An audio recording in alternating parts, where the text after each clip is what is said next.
Buying land in Davie, Florida comes with 5 rules almost nobody tells you. Example, did you know that legally you can keep up to 3 chickens in your backyard almost anywhere in Davie? Not just on acreage, not just in agricultural districts, but almost anywhere residential. And it gets better. Davie's noise ordinance makes it a violation to keep an animal that disturbs your neighbors, and then it specifically writes an exception for pet poultry. So if a neighbor calls the town about your birds, there is no ordinance behind the complaint. I've lived in this town the majority of my whole life, and I've watched people move here for the horses without ever finding out what other land uses you could actually do with your land. But here's the part I actually want you to sit with and hear, because the chicken rule is the easy answer. There's a second rule 4 sections away in the same code that quietly decides whether any of this works on the property you're about to buy, and most people, they're going to find it after closing. So let's go through all 5. What Davie actually allows, what actually stops you, and the one program in this town that hands you protection you didn't even have to earn. I'm Anthony Spitaleri. I sell real estate here in Davie and Western Broward, and if you're thinking about buying land here in Davie, this is your video. Let's start with why any of this actually exists, because Davie is genuinely a strange town for this size, sitting in the middle of Broward County. In March of 2001, the people of Davie voted on a charter amendment to preserve the town's rural character and its equestrian lifestyle. That referendum passed with nearly a 90% majority. Can you think about that? 90%? You cannot even get 90% of a town to agree on anything. That vote created what's now the Agricultural and Environmental Committee, and it's become an arm of the Davie Town Council. Davie was the first local government in the state of Florida to adopt legislation specifically to encourage and protect agriculture in its own community. That's not marketing. That's why the code reads the way it does. And it's why you can drive not even 10 minutes but across the street and see how you can go from a gated subdivision to a cow pasture. But what's this mean as a buyer? Davie isn't one market. It's at least 2 markets, and the rules, they're generally different depending on which one your address lands in. The east side of town is typically a normal Broward suburb, and the west side is farm and equestrian land with codes written to protect it. Most people shopping never learn which side of that line their house actually sits on. It's not the zip code, it's not the neighborhood name, it's not how big the lot looks. It's the zoning district, and it changes parcel by parcel. Which brings us to what the code actually says. Starting with those chickens, because it's the rule everyone half remembers. The Davie Land Development Code says that up to 3 poultry, 1, 2, 3, can be considered as pets in all residential zoning designations. That's the exact language. It's a pet carve-out, so it doesn't care what exact district that you're in.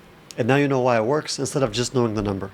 Now holding on to the number because the rule that decides whether you ever get to use it is still coming. But where it stops is the 4th bird. At 4 or more, you're no longer keeping pets or poultry as pets. You're keeping poultry, and poultry is a completely different section of the code. Raising poultry, along with horses, cattle, goats, sheep, and rabbits, is not actually permitted in any residential zoning district in Davie except for 4: RR, AG, AG1, and R1. Perfect. 4 districts, that's it. If your parcel isn't in one of those 4, you get to keep 3 pets birds, and that's where the conversation ends.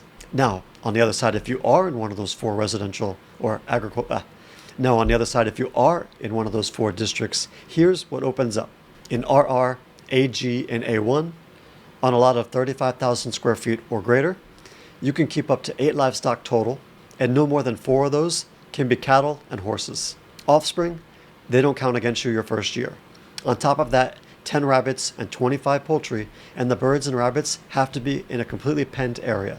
R1, on the other hand, is a bit tighter than most people expect. Same 35,000 square foot lot, but you get 4 livestock for each 35,000 square feet. And here's the other catch. Cattle or horses only. No other livestock types are allowed. You don't get to fill that allowance with goats, and the poultry number drops from 25 down to only 5. But take a moment to notice what the real threshold is in all of that. A 35,000 square foot lot. That's roughly 8/10 of an acre. Below that number, the livestock allowance doesn't open up at all, no matter which district you're in. And one more that applies to everywhere in town, and I'm going to include it because somebody always asks.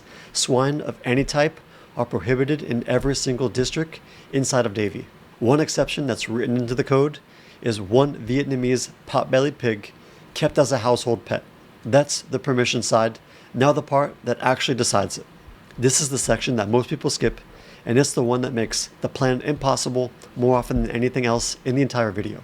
4 sections back from the chicken rule, the code covers animal shelters, and it says aviaries, roof touches, dog houses, and dog runs have to sit a minimum of 40 feet from any property line in RR, AG, A1, R1, R2, and most of the rest of them. And as a reminder, that was 4 feet from any property line. Not the front, not the side, all around. So on a platted subdivision lot, the whole thing standing between you and backyard chickens usually isn't permission, it's geometry. Now if we go back to land, the problem evaporates. On an acre with reasonable proportions, you get room and you never have to think about it again. That's the actual difference between 3 chickens in theory and 3 chickens in your own yard. And it's a lot size question, not a rules question. Now on the flip side, the code doesn't define the word coop. It defines aviaries and roof touches. Whether your specific enclosure reads as one of those is a call that the town makes, not one you make from a video. What I would suggest is call planning and zoning, give them the address, describe what it is you'd actually like to build, and just have a conversation with them. It's going to end up being the cheapest insurance in this entire project. Okay, now the provision I've never heard anyone in this town bring up. Davie's noise ordinance makes it a violation to own or harbor any animal or bird that howls, barks, meows, squawks, or makes other sounds that create a noise disturbance across the property boundary. Standard stuff. Every city has some type of version of this ordinance. Then it writes 3 exceptions. And the third one is that this section shall not apply to poultry being kept as pets, as long as the number is within the allowable code limit, which is 3 or less. I love Davie because what other place can you actually have poultry as pets and it's not tolerated, it's actually exempt. The other 2 exceptions, they matter if we go further.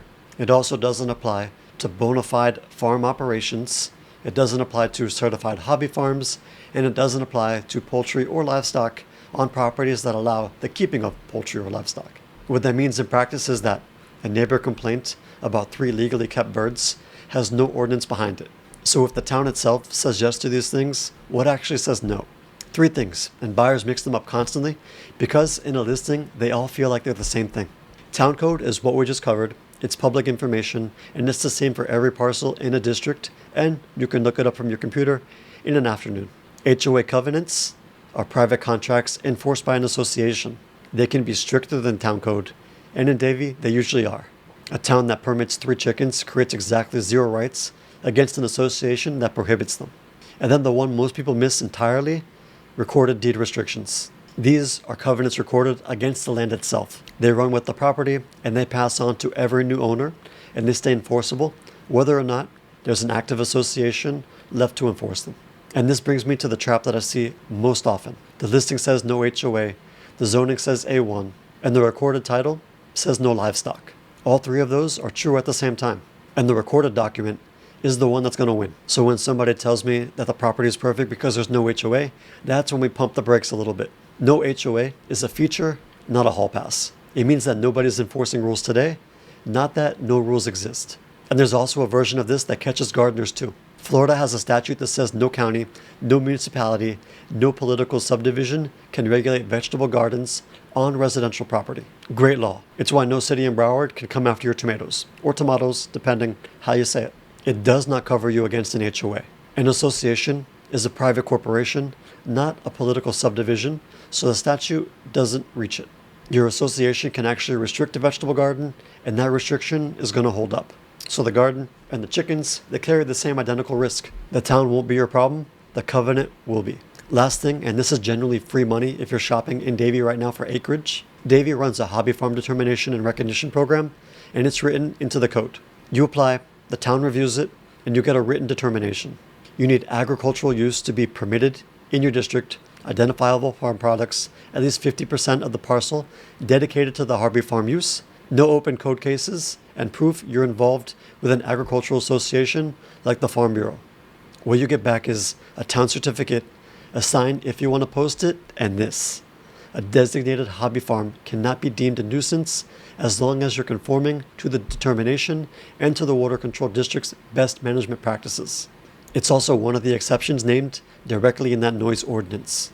And here's the real estate part. The code says that on one side of a property with a hobby farm determination, that determination can be administered I can't even, administratively transferred to the new owner without. Okay, let's just start that one again. The code says that on the sale of a property with a Hobby Farm determination, that the determination can be administratively, because I'll mess that word up, transferred to the new owner without requiring or repeating the application process. So, if you buy a property on a parcel that already has the designation, you're going to inherit that protection that you never had to qualify for. So when you're out here looking for land in Davie, looking to buy acreage, and you're comparing between two properties, ask them if one of them, or maybe both of them, carry a hobby farm designation. That way you can have the transferable property sent over to you in the sale. So now let's get into something tangible, more actionable. How do you actually check all of this on a property you're serious about? 4 steps, and every one of them is cheap compared to finding out after closing, and you could probably use AI for some, if not 80% of it. First up, get the zoning for the exact parcel. Parcel you can actually find inside the Broward County Property Appraiser website, or just take the parcel number, or the address rather. Call Davie Planning and Zoning, give them the address, and ask 2 questions. What district is this parcel in? And what does this district let me keep and build? If you're planning an enclosure, describe it on the same call with them and ask how the town reads it with their codes. That's going to be one 5 to 10 minute phone call, and they're going to answer questions like this because they do answer questions like this every single day. Second, check the lot size on the survey, not on the listing. And remember the threshold. The livestock allowance opens at 35,000 square feet and up. If the parcel sits anywhere near that line, the survey is going to carry the number the town will actually use, so it's the only number that truly matters here. Third, read the recorded documents, because this is going to be the step that I think most everybody skips, because the title company is going to order them for you and you can choose to read them or not. It's going to cover the deed restrictions, the covenants, the easements. On a listing, it's going to tell you there's no HOA, but maybe there was one thing that a developer said against the parcel back in 1997, and you're just going to uncover it right now. And fourth, ask the question that nobody asks if you're looking for acreage in Davie: does this parcel carry a Hobby Farm determination? If it does, you're not just buying land, you're inheriting protection that somebody else earned. So do those 4 things before you write any offer. Maybe getting the recorded deeds and information might be a little tougher, but hey, call the city and find out, have AI do the research and see what it comes up with. Of course, as a reminder, AI does hallucinate, so make sure you ask to do deep research and verify all findings. Now, I put all of this into a document. Every section number, the district by district limits, the setback math, the covenant checklist, and the 12 things you verify before you write an offer on Davie land. I call it the Davie Farm and Acreage Buyer Guide, and it's linked right here below this video. If you're already looking at a specific parcel out here, DM me, text me the address, not DM because it's YouTube, but send me the address and I'll pull up exactly what the zoning allows and what it doesn't allow. My booking link is also in the description, and that's just a 10-minute conversation that we can have. No sales gimmick, just me providing value to you so you can make the right choices for you and your family if you're looking to relocate or move here from somewhere else to Davie. And if you're buying land somewhere else, whether it be South Miami, Parkland, Colorado, Wyoming, Utah, still reach out. I have a list of vetted agents that I work with nationwide, and I'll connect you with the right agent for your market. Drop any Davie land or zoning questions in the comments. I read each one and I answer every single one. Now, if this side of Davie surprised you, go watch my tour of a 0 HOA acreage property right here in town. It's going to be on your screen right now as an info card. Actually, it's an end screen. So click that video and I will see you there.